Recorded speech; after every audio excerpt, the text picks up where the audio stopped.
신앙생활 하다 보면 삶이 너무 평안할 때는 이 영적인 무관심과 어떤 영적인 마비를 경험하게 된 그런 시간이 있습니다. 반면에 삶이 너무 고통스러울 때도 믿음을 지키기가 아주 어려울 때가 있습니다. 사도 바울은 이것을 선한 싸움이라고 표현하는 거예요. 그래서 싸워야 되니까 한 번의 실패에 포기해서도 안 되고 또 한 번의 승리에 도취되어서 마냥 그냥 그 자리에서 즐거워하고 방심해서도 안 된다 하는 것이 이 성경이 주는 이 시대의 삶을 위한 우리에게 필요한 교훈이다 하는 겁니다. 일반성에까지 이렇게 성경은 그것을 요한계시록까지 이겨라, 내가 힘줄게, 이겨라. 너희들은 이미 승리는 보장된 것이야. 그러니까 이겨, 힘내, 이 소리 하시고 계세요. 그 말씀을 통해서 우리를 계속 격려하고 계신 거예요. 그게 뭘 얘기하는 거냐면 우리가 사는 이 인생길이 끊임없는 싸움의 연속이 이 땅에서는 지속된다 하는 것. 그게 신앙의 길이다. 그것을 말씀해 주는 겁니다. 유대나라 여호와김 왕 때의 바벨론 왕인 느부갓네살은 예루살렘을 함락하고 유대나라 왕족과 귀족과 또 학문이 있고 재주가 좋은 사람들 많이 사로잡아다가 바벨론 문화를 가르치고 동화되도록 교육을 시켰어요. 우리나라 옛날 일제강점시대 때 끌어다가 사용하려고 그렇게 정책을 폈단 말이죠. 동화 정책. 그 중에서 특별히 오늘 본문에 나타난 사람들이 있어요. 다니엘서, 여기에 나타난 다니엘과 그의 세 친구 누굽니까? 이름이 좀 거쳐 나오는데 사드락과 메삭과 아벳느고, 이 네 사람에게 우리의 관심을 다니엘서가 집중을 시킵니다. 지혜와 총명이 탁월했던 이들은 지배국에 들어가서도 상당히 높은 자리까지 올라가는 그런 출세를 했습니다. 이 출세는 무슨 출세? 세상적으로 볼 때 출세예요. 그걸 출세했다고 목사님들 말하잖아요. 그러면 안 되는 거예요. 난 이 출세가 세상적인 관점에서 볼 때 그렇게 보인다는 것이죠. 그러다 어느 날 이들에게 모진 시련의 바람이 휘몰아쳤습니다. 종종 하나님께서는 당신의 자녀들에게 복과 시련을 함께 주실 때가 있습니다. 그러나 그 시련은 하나님의 복 주심의 첫 단계인 경우를 우리가 성경에서 자주 보게 되는 것입니다. 때문에 시련이 올 때 당황하지 말고 더욱 믿음을 굳게 지켜나가야 하는 것입니다. 다니엘의 세 친구들에게도 이런 시련이 찾아왔습니다. 느부갓네살은 바벨론 제국의 그 권위와 자신의 위엄을 드러내기 위해서 거대한 금신상을 세웠어요. 바벨론 성 남쪽 약 10km 시점에 있는 두라 평지에다가 우리가 볼 때 한 7층 정도 높이 올라가는 그런 금신상을 만들어 놓고 제막식 날부터 모든 신하와 백성들로 하여금 그 금신상 앞에 절하도록 명령을 한 겁니다. 만약 왕명을 어기면 타오르는, 엄청 뜨겁게 타오르고 활활 타오르는 그런 풀무불에 넣어 죽겠다. 그렇게 위협한 것입니다. 여러분이 지금 그 자리에 있어요. 그렇게 생각해야지 설교가 들어가지. 난 아닌데 의원이 아무 설교가, 여러분들이 지금 그 앞에 있는 거예요. 나 이 금신상에 절하려면 나를 위한 금신상 세워놓고, 그렇지 않으면 뜨거운 용광에 집어넣겠다. 대단하죠. 지금 이 시련 앞에, 이 엄청난 지금 시험 앞에 서 있는 겁니다. 드디어 제막식 날이 왔어요. 사람들은 온갖 악기 소리에 맞춰서 왕명에 따라 금신상 앞에서 절을 하기 시작합니다. 이제 사드락과 메삭과 아벳느고도 바벨론의 그 우상 앞에 서게 됐어요. 우상에게 절하는 타협의 길을 선택할 것인가? 아니면 임금의 명령을 거부하고 저 불 속에 들어가서 죽음의 길을 선택할 것인가? 기로에 서게 된 것입니다. 이 세 청년의 선택의 기로는 현대를 살아가는 우리들이 시시때때로 부딪히는 갈등과 시험이 아닐 수가 없습니다.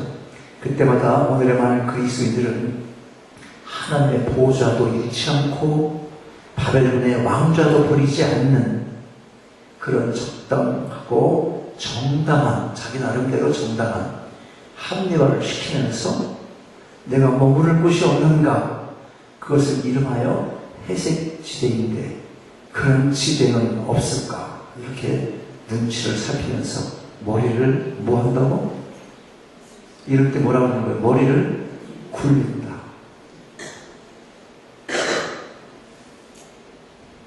그러나 오늘 본문의 세 주인공은 우상 앞에 경배하는 길이 아닌 죽음의 길을 선택하고 이글거리는 풀무불 앞에 서게 되는 것입니다. 오늘날 잘못된 이 물질 문화의 유혹 앞에 쉽사리 굴복해버리는 그리스도인들의 모습과는 너무도 다른 모습을 보여준 거예요. 참으로 풍성스러운 하나님의 사람들의 모습을 우리가 보게 되는 것입니다. 인간들을 굴복시킨 세 가지 힘, 아담의 죄, 그 타락 이후에 모든 인간들, 그들을 굴복시킨 세 가지 힘이 있다고 사람들이 말합니다. 우리가 다 아는 거예요. 첫째는 돈의 힘이다. 둘째는 권력의 힘이다. 셋째는 뭘까요? 병들고 죽는 것. 죽음의 힘. 죽음 앞에서 우리 쩔쩔매죠. 돈 앞에서 치사해지죠. 권력 앞에서 머리를 조아리고.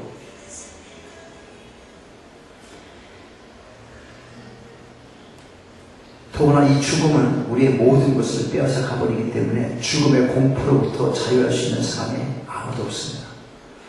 그러나 본문의 주인공들은 우선 황금 우상 앞에 자유했습니다. 황금 우상 앞에 임금과 모든 대신들이 절하고 있을 때 황금을 비웃듯 이들은 담대히 서 있는 거예요. 그들은 왕족도 대권력자도 어떤 외국의 대사도 계급 높은 그날의 군인도 아니었어요. 포로로 잡혀 끌려와가지고 그들이 동화 작전에 지금 매여있는, 내가 선택할 수 있는 어떤 자유함이라든지 권리가 전혀 없는 그런 상태에 있는 거예요. 정말 보잘것없는 포로의 신분에 불과했던 것입니다.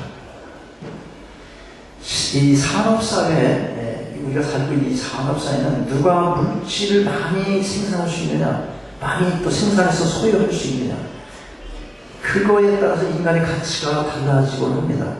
그래서 현대 많은 사람들이 물질의 우상 앞에 고개를 숙이고 정말 쩔쩔매요. 다 자존심이, 내 가치관이 다 함락되어서 거기 끌려가는 그런 사회. 그게 지금 현대의 산업사회라는 것이죠. 우리가 지금 그런 사회를 살고 있는 거예요. 그러나 참된 신앙은 물질에 굴하지 않고 초연히 물질 앞에 자유할 수 있게 된다는 것. 우리가 그걸 기억해야 되는 거예요. 나도 믿음이 있다니까요. 근데 목사라고 당해보세요. 그 위치에서. 그렇게 얘기하고 싶어요, 자꾸만. 자기를 변명하고. 저만 그런 게 아니죠. 다들 그런데요, 뭐. 다들 그런다는 것. 좋은 게 좋은 것. 많은 사람들이 그쪽으로 간다. 그렇다고 그게 진리가 아닌 것인데도 사람들의 성향에 내가 같이 함께 동조하고 있는 그 모습을 전혀 죄의식이 느끼지 않고 편한 자세로 따라간다 하는 것입니다. 사드락과 메삭과 이 아벤느고 이 세 사람은 또 권력 앞에 자유했습니다. 대군주라 할지라도 하나님 앞에서는 피조물에 불과하다는 그런 신앙을 가졌기 때문에 그런 것입니다. 하나님만이 경배를 받을 수 있는 내 인생의 진정한 주권자, 그걸 고백하는 거예요. 그걸 비록 임금의 명령이라 할지라도 진리가 아니면, 하나님의 뜻이 아니면 일고의 가치조차 없다. 내가 대답할 이유를 못 찾겠다. 그거는 대답할 필요가 없다. 그 질문에 이렇게 얘기하고 있는 거예요. 본문의 주인공 세 사람은 더 나아가서 죽음 앞에도 자유했습니다. 그들은 적어도 살기 위해서 몸을 더럽히고 이 생명을 연장하기 위해서 자신의 신앙을 꺾고 사는 그런 사람이 아니었다는 것입니다. 그러면 도대체 이들이 가지고 있는 신앙이 어떤 신앙이었습니까? 첫째로 그들의 신앙은 타협하지 않는 신앙이었어요. 본문 14절에 보면 느부갓네살 왕이 회유하며 말하기를 너희가 내 신을 섬기지 아니하며 내가 세운 금신상에 절하지 아니하니 진즉 그러하였느냐? 물은 거예요. 이에 대한 청년들의 대답 뭡니까? 그게 16절 내용이에요. 느부갓네살이여 우리가 이 일에 대하여 왕에게 대답할 필요가 없나이다. 조금 전에 말씀드린 대로 제가 대답할 필요가 없습니다. 그 문제는. 여러분들은 어떻게 생각합니까? 어떻게 그런 질문에 대한 반응하실 겁니까? 기도해보고 올게 그럴까요? 며칠만 시간을 좀 주십시오. 그렇게 말할까요? 요것만 끝나면 제가 할 수 있을 것 같은데요. 뭐 이렇게 얘기할까요? 이 사람들 봐요. 이건 더 생각할 가치가 없는 거예요. 질문 자체가. 무슨 뜻이냐면 양보할 수 있는 일이 있고 양보할 수 없는 일이 있는데 이것은 타협할 문제가 절대 아니다. 그걸 말한 거예요. 오늘 우리는 양보해야 할 것은 양보하지 않고 당연히 양보하지 않아야 될 것은 너무나 쉽게 양보해버리지 않습니까? 한번 생각해 보십시오. 우리가 그러지 않나. 얼마든지 양보할 수 있는 일인데도 불구하고 우리의 성질과 자존심 죽이지 못해서 우리 자신을 막 쏟아내는가 하면 반대로 도무지 이건 양보할 수 없는 것입니다. 신앙의 순결 문제인데, 믿음 문제인데, 진리의 문제인데, 하나님과의 관계들, 여러 가지 그런 상황은 둔감해질 대로 아주 희미해져가지고는 거기에 타협해버리고 마는. 그러면서 이제 내가 마음이 넓어졌어. 이렇게 얘기하는. 하나님이 성령께서 역사하시니까 이게 어떻게 다 끌어안게 되더라고.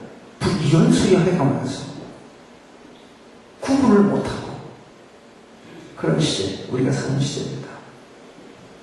우리를 유혹하며 타협의 광장으로 모든 환경이 몰아갈 때 우리는 여기 세 청년의 단호한 태도를 보여줄 줄 알아야 하는 것입니다. 진리 안에서 살기를 원하기 때문에 세상에서 가난하게 살 수밖에 없다면 믿음의 사람들은 그 가난을 두려워하지 말아야 하는 것입니다. 진리를 따라 살고 싶은 사람은 고난받는 것, 손해보는 일을 무서워하지 말아야 한다는 거예요. 굉장히 중요한 일이에요. 세상의 그 어떤 유혹에도 타협하지 않는 신앙을 소유하시는 여러분 되시기 바랍니다. 둘째로 이 세 청년의 신앙은 하나님의 능력을 믿는 신앙이었어요. 17절에서 이들은 만일 그럴 것이면 왕이여 우리가 섬기는 우리 하나님이 우리를 극렬히 타는 불로 가운데서 능히 건져내시겠고 왕의 손에서도 건져내시리라. 그렇게 대답을 하잖아요. 그것은 뭐냐면 구원에 대한 확고한 믿음을 고백하고 있다는 거예요. 그들은 하나님을 우리 하나님이라고 고백하잖아요. 우리 하나님은 우리는 하나님께 속했다 그 소리죠. 하나님은 자기 백성을 건지시다 그런 의미죠. 이것은 그들의 신앙이었어요. 이게 그들이 갖는 신앙. 내 하나님, 우리 하나님. 왜 하나님 똑같이 일해서 남의 하나님만 되기를 그런 기회를 주십니까? 여러분들이 내 하나님, 우리 하나님 그런 고백하지 않으면 그 하나님이 누구 하나님 되는 거예요? 남의 하나님 되잖아요. 남의 하나님. 왜 그렇게 해요? 전능하신 하나님, 능력을 믿는데 우리 하나님, 내 하나님 고백을 해야죠. 너나 잘 믿어? 그 소리 하는 사람은 안 되는 거예요. 너나 잘 믿다니. 그 말이잖아요. 내 하나님이잖아요. 하나님께서는 당신이 하시고자 하는 일은 무엇이든지 하실 수가 있으며 또한 당신의 백성과 맺은 언약을 신실히 지킨다는 믿음을 이들이 가지고 있었던 것입니다. 그렇기 때문에 그들은 우리 하나님이 우리를 능히 건져내신다. 그런 고백적, 신앙의 고백적 그것을 지금 표현하고 있는 것입니다. 그런 내용이잖아요. 극렬히 타는 풍요 가운데서도 능히 건지시고 악마의 손에서도 능히 건져내시는 하나님의 능력을 여러분 믿는 그 신앙을 소유가 되시기 바랍니다. 아멘. 실제로 그리 아니하실지라도 내가 믿음을 지켰나이다. 이런 신앙이 이들에게 있었습니다. 그리 아니하실지라도 왕이여 우리가 왕의 신비를 섬기지 아니하고 왕의 세우신 금신상에 절하지 아니할 줄을 아옵소서. 대단한 신앙 아니겠어요? 방금 우리가 본 17절의 내용, 즉 그들은 만일 그럴 것이면 왕이여 우리가 섬기는 우리 하나님이 우리를 극렬히 타는 불로 가운데서 능히 건져내겠고 왕의 손에서 건져내실 것이다. 이런 구원에 대한 확고한 믿음을 고백했어요. 17절에 보면 이어서 그러나 우리가 그렇게 믿지만 그렇다 하더라도 하나님께서 혹시 그렇게 우리의 믿는 바대로 우리에게 나타내 주시지 아니한다 할지라도 그런 믿음을 고백하는 거예요.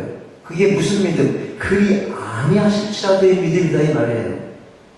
그리 아니하실지라도 다시 말하면 극렬히 타는 불로 가운데서 그리고 자신의 신을 섬기려는 왕으로부터 자신의 신을 섬기는 그 왕으로부터 구원해 주지 않으신다고 해도 또 그것은 선하신 하나님의 뜻이며 하나님은 영원히 우리 신앙의 대상이 되기 때문에 죽으면 죽었지 우상 앞에 결코 절하지 않겠다.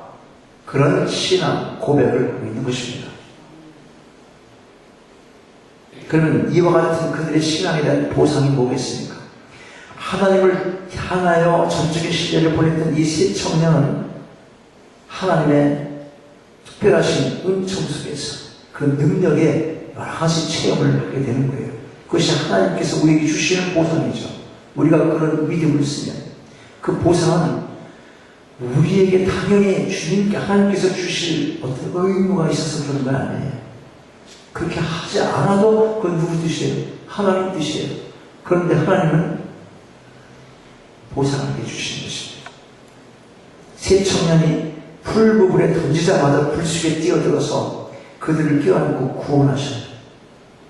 나를 살리신 그분이 십자가 불꽃에 뛰어들어서 무거운 죄의 짐을 가슴에 끌어안고 활활 다 가셨던 바로 그 성자이신 누구? 예수님이셨다는 것입니다. 십자가 사건이 바로 그거 아닙니까? 세 청년은 머리털 하나 상처 입지 않고 보호받았습니다. 너는 두려워 말라. 내가 너를 구속하였고 내가 너를 진영하여 불렀나니 너는 내 것이다. 내가 물 가운데로 지날 때 내가 함께 할 것이다. 내가 불 가운데로 행할 때 타지 않을 것이고 불꽃이 너를 살지도 못할 것이다. 이사야서 43장 1절로 2절 말씀이에요. 언약의 말씀인 것이에요. 이 청년들에게는 이 말이 언약된 것이 아니에요. 이사야 선지자를 통한 이 약속, 헛된 약속 아닙니다. 그리고 이 세 청년의 신앙이 가져온 복은 여기에 머물지 않습니다. 느부갓네살 왕마저 이제 마침내 해결을 하고 이 청년들이 믿는 하나님의 능력에 굴복하고 그 하나님을 찬양하게 만드는 거예요. 드디어 왕이 어떤 결정을 내립니까? 아주 중대한 정치적인 결정을 내려요. 우선 금신상에 절하라고 한 첫 번째 조소를 다 어떻게 해요? 폐지시킵니다. 모든 사람들은 그리고 하나님을 찬양하고 공포를 하게 되는 것이에요. 내가 오늘 아침 어떤 권투 선수가 이겼어. 막 이겼는데 막 하나님의 영광을 위해서 오직 권투를 한다고 그러는 거예요. 그런데 잘 보세요. 지금 이 청년들이 이런 모습, 이런 신앙의 자세를 나타남으로 그 바벨론 왕이 하나님을 찬양하게 만드는, 영광을 돌리게 만드는 일과 권투에서 이겨가지고 하나님께 영광을 돌린다는 거하고 이게 어떻게 차이가 나는지 여러분 아시는지? 사람들은 흔히 뭐 세상에서 좀 잘 되면 다 하나님께 영광인데 그거 하나님께 영광 받으실 겁니까? 이거를 먼저 우리가 생각해 봐야 된다 이 말이에요. 피 터지게 싸워서 상대방 엄청 힘들게 만들어 놓고 그것을 이겨갖고 여기다 폐 하나 둘렀다 그게 하나님께 영광이 되겠어요? 그게 하나님께 영광을 돌리면 하나님께 영광이 모든 사람들이 처질 영광이나 이런 얘기예요. 한번 생각해 보십시오. 가치관의 변화가 필요해요. 가치관의 변화. 세상 올림픽 경기나 모든 것들로 인해서 어떤 승리가 하나님께 크게 영광이 되는 것인지, 그런 행사나 모든 것들이 일어나는 것, 사건들이 누구를 위해서 그 일을 하고 있는지, 또 어떻게 흘러가고 있는지, 거기에 아까 이야기한 돈과 권력과 이런 것들로부터 어떤 적절히 타협한 회색지대가 있지 않은지, 그리스도인들은요, 그런 문제를 심각히 좀 생각을 해봐야 되는 거예요. 우리가 28절을 같이 한번 읽겠습니다. 과연 어떤 변화를 바벨론 왕에 가져왔는가? 그 청년들의 믿음의 고백과 실제적인 행함, 그 앞에서 이 왕이 마침내 결단을 한 거예요. 같이 큰 소리를 읽으면서 이 설교 마치도록 하겠습니다. 28절 시작. 느부갓네살이 말하여 가로되 사드락과 메삭과 아벳느고의 하나님을 찬송할지로다.